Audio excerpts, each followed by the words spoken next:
Labadiena, brangus mano kanalo žiūrovai. Šiandieną kartu su manimi pasidarysime be galo skanius pyragaičius, kurių nereikia kepti. Tai labai paprastas ir lengvas receptas, kuris atrodo ne tik gražiai, bet ir labai skaniai. Tad eime kartu gaminti. Šie nuostabūs pyragaičiai yra įsigelbėjimas, ypač kai laukiam nelauktai užklupstančių svečių. Pavyzdžiui, paskambina draugė ir sako, hei, atvažiuoju, keis kavą. Na, mes turim keletą minučių, mes galim pasidaryti štai šiuos skanius pyragaičius. Taip pat patarimas dėl tokių biskvitinių pirštelių. Jie yra labai skanus, bet labai trapus. Jeigu mes gaminam su jais kažką ir mums reikia gražaus paviršiaus, tai iš parduotuvės reikia juos parsivežti namo labai atsargiai. Kadangi turiu prisipirkusių ir žiūriu, na, tai aišku gali nutikti ir parduotuvai, jie labai susiglamžia. Ir paviršius nėra labai gražus. Bet mes visą tai pakavosim. Na, bet toks visas, kad prekinės išvaizdos nėra. Nieko tokio. Viską mes pataisysim. Tad šiam receptui mums reikės šių skanių biskvitinių pirštelių. Reikės virinto vandens, kadangi darysim tokį kaip sirupą. Kažką tokio su kondensuotu pienu, reikės kokoso drožlių, grietinėlės reikės 300 ml, reikės cukraus pudros, maskarponės yra indelis 250 gramų, citrinos rūgštelės dėl skonio ir šviežių braškių. Taip pat galima naudoti angaliuką M1, aš šiandieną naudosiu angaliuką ir aišku, čia nėra jokio skaičiaus, bet tiesiog tokia uždara žvaigždutė. Reikės konditerinių maišelių ir aš savo pyragaičius norėsiu įdėti iš tai tokius popieriukus. Jie, na, galima sakyti, skirti kaip keksiukams, ar ne, keksiukų popieriukai, tik tai pailgiems kepiniams. Arba galima paimti paprastus, jų yra įvairiausių keksiukų popieriukų. Aišku, reikės rankinio mikserio, aš visko prisikrovus, nes noriu jums visą tai parodyti. Mums reikia pasidaryti sirupiuką, į kurį merksim padarytus pyragaičius. Pas mane čia yra 300 ml vandens. Čia aišku labai daug. Na, bet kad būtų patogiau merkti, aš pasidarysiu daug, po to tuo pačiu galima sulaistyti tortus. Čia vėl aš labai mėgstu saldžiai, dedu nemažai kondensuoto pieno, na, kokį 100 gramų, pusantro 100 gramų aš tikrai čia įdėjau. Ir taip pat tai yra labai skanus sirupas, vanduo be to verdantis, turi būti nepilkim iš krano. Ir šitas vat karštas vanduo, vyrintas vanduo su kondensuotu pienu labai pagerina skonį biskvito. Ypač jeigu dar rafaelinį tortą. Kol kas galima nereikalingus mums ingredientus atidėti į šalį. Grietinėlė ir maskarponės kremas, brangus mano žiūrovai, turi būti iš šaldytuvo, nes jie kuo šaltesni, tuo geriau susiplaka mūsų kremas. Ir parodysiu keletą esminių klaidų, kuriuos daro ypač pradedantieji kepėjai, kodėl jiems nesusiplaka grietinėlės kremas. Žiūrėkite atidžiai. Pirmiausia, ką reikia padaryti, reikia šaltą grietinėlę supilti į indą, kuriame darysime kremą. 300 ml kiekis. Jeigu neturit cukraus pudros, galima dėti cukrų, bet tuomet truputėlį užtruks gamyba, kadangi reikia ilgiau maišyti ant lėtesnių apsukų, jungti mikserį, kad cukrus išsimaišytų ir ištirptų. Tad šiame kreme žymiai patogiau naudoti cukraus pudrą. Kaip ir sakiau, dedam cukraus pudrą pagal skonį. Pas mane tokių didelių šaukštai su kaupu. 3 šaukštai, 4, 5, 6. Aš po to paragausiu. Žinokit, nebijokit, tai nebus labai saldu. Gali atrodyti, kad čia labai daug. Ne, čia viskas normaliai. Galim iškart įpilti šlakelį citrinos sulčių. Pas mane čia yra 15 ml. Aš manau, kokių 5 pilnai pakaks. Grietinėlė ir maskarponė, jie sujungti kartu, jie turi savybę labai gerai laikyti formą, tad svarbiausia neperplakti. Ir pirmiausia, ką aš darau, Taip, prasuku štai taip mikserį, kadangi jeigu aš jungsiu iškart, bus didelis baltas cukraus pudros debesėlis. Mums to tikrai nereikia. Viskas įsimaišė ir jungiu dabar. Esminis dalykas, dėl ko gali nesusiplakti grietinėlės kremas, jeigu mes pradėsim makaluoti.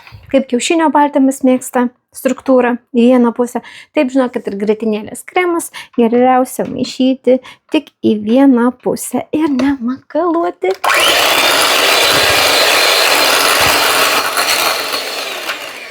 Truputėlį sustabdysiu ir nuimsiu nuo senelių, per kiek laiko įsiplaka kremas. Čia, žinokit, tiksliai negaliu pasakyti. Jeigu jūsų mikseris galingesnis, jums gali išsiplakti per minutę. Jeigu ne, per 2 ar 3. Tikrai šis kremas susiplaka labai greitai. Nuo senelių nuimu kremą ir vėl plaksiu. Galima plakti nuo mažiausio greičio ir kilti iki didesnio.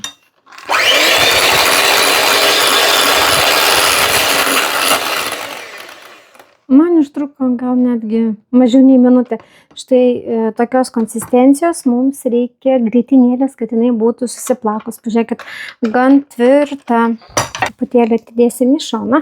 Ir dabar galima paragauti. Jeigu maža cukraus pudros, galima bus šiame etape, kol maišysis su krema, bus galima dadėti cukraus pudros. Skanu. Pats tas toks švelnus skonis, sunku pasakyti, labai skanus. Citrinos rūgštelė duoda tokį irgi švelnų skonį grietinėlį. Jeigu yra maskarponė grietinėlė, stengiuosi visuomet dėti citrinos sulčių. Iš karto dedam visą kremą. Šis kremas labai tinka ne tik tokiems pyragaičiams, bet jeigu darytumėte Rafaelos tortuką, tai šis kremas irgi labai tinka šiam tortui. Dabar šiame etape reikia įdėti kokoso drožlių. Galima imti smulkesnes, galima imti nelabai. Jeigu kam nors patinka jausti daugiau kokoso skonio, kokoso drožlių, dedam daugiau. Aš dedu 2, 3, tokius 4 šaukštus ir dar noriu pasilikti papuošimui, truputėlį apibarstysim viršų. Ir dabar vėl viską sumaišysim. Dabar maišyti reikia atsargiai, nes biškį daugiau permaišysim ir kremas pradės skystėti. Ir jau tuomet mes kremą neišgelbėsim, reikės mums jį išmesti. Truputėlį prasuksim, viską reikia sumaišyti į vientisą masę ir viskas, kremas yra paruoštas. Realiai 2-3 minutės ir mes turim labai skanų kremą.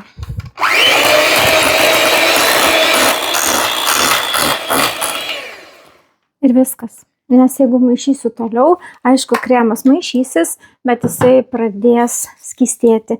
Jeigu suskystėja kremas, reiškia mes jį perplakėme, o mums to tikrai nereikia.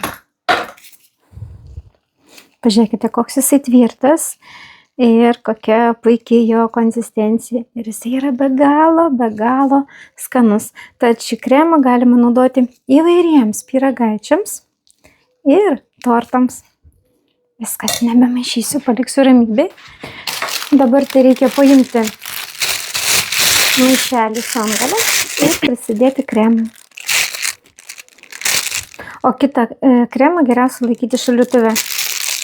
Ir jeigu mes nesunaudojame viso kremo, mums lieka, jisai pabuvęs šaldytuve gali pradėti lyg leistis. Tuomet išimam, vėl pasiėmam rankinį mikserį ir keletą sekundžių prasukam iki vėl tokios tvirtos konsistencijos. Kaip visuomet, brangus mano žiūrovai, mano įvairiuose receptuose yra begalė paslėptų gerų patarimų jums. Jeigu jums patinka mano receptai, mano kanalas, nepagailėkit uždėti laiką, parašyti komentarą. Jums tai iš jūsų tai atims porą 3 sekundžių, o man tai bus labai malonu. Ir šiam kanalui neleisime nugrimsti žemyn. Tiesiog tai kanalui yra labai svarbu. Ačiū mano brango žiūrovai už jūsų palaikymą. Ir pradėkime patį įdomiausią procesą. Mums dabar labai pilno konditerinio maišelio kremo prisidėti nepaturiu, nes po to bus labai nepatogu spausti. Ką mums dabar reikia? Mums dabar reikia uždėti kremo štai taip.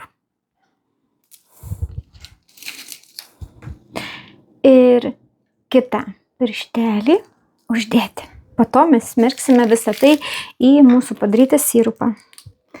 Mano kremas yra labai tirštas ir su šiuo angaliuku nelabai noriu draugauti. Aš galvoju, man reikia pasikeisti į M1, nes pas jį dantukai nėra tokie maži. Ir be to reikia nepamiršti, kad kreme yra kokoso drožlės. Jos irgi gali užstrigti, jeigu smulkesnis angaliukas, aš kažkaip nepagalvojau. Va dabar viskas išeina žymiai gražiau. Pažiūrėkit, kaip lengvai, paprastai mes galim prisidaryti begalę skanių pyragaičių. Tad dar kartą, jeigu patinka mano receptai, patarimai, nepagailėkite po video uždėti like ir parašyti komentarą. Ypač parašykite komentarus tie, kurie gamino. Ir man įdomu, ar jums patiko šis receptas. Dirbti reikia, žinokit, greitai, nes kremas, ypač, kad ir su pirštinė kremas mėgsta šilti. Kad ir uždėčiau dabar popierinę servetėlę, bet su maskarponės kremu tai nelabai veikia. Tad čia sakau, darbas 1, 2, 3 ir mes turim labai skanų rezultatą. Reikia greitai imti pyragaitį, vieną pusę, kitą pusę. Daug tikrai nereikia merkti. Dedame į popieriuką.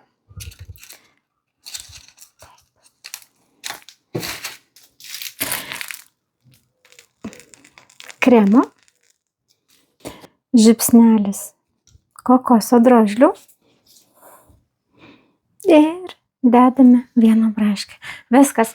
Mes jau turim pyragaitį, pastovės 1, 2, 3 minutės ir mes jį galime valgyti. Iškart pasiruošiu. 1, 2. Viskas laikosi kuo puikiausiai, nes kremas yra padarytas labai gerai. Kremą dedam ant paviršiaus. Truputėlį kokoso drožlių. Ir dedam braškę. Štai pažiūrėkite, koks grožis mums išeina. Ir štai tokiu būdu mes turime pasidaryti visus mūsų pyragaičius. Tai labai greitas, tikrai nebrangios išeigos. Rezultatas yra ne tik gražus, bet ir skanus. Ačiū mano brangūs žiūrovai, kad esate kartu. Ačiū, kad žiūrite mano kanalą, kad dalinatės mano receptai savo socialiniuose tinkluose. Ačiū Jums už kiekvieną laiką, už kiekvieną gražų žodį. Aš be galo tai vertinu. Jeigu kartais dar nesate užsiprenumeravę mano kanalą, padarykite tai dabar, nes Jūs vieni iš pirmųjų visuomet gausite į savo elektroninio pašto žinutę, kad Kristina įkėlė naują video receptą. Tad ačiū, kad esate kartu ir iki kitų lengvų ir skanių receptukų.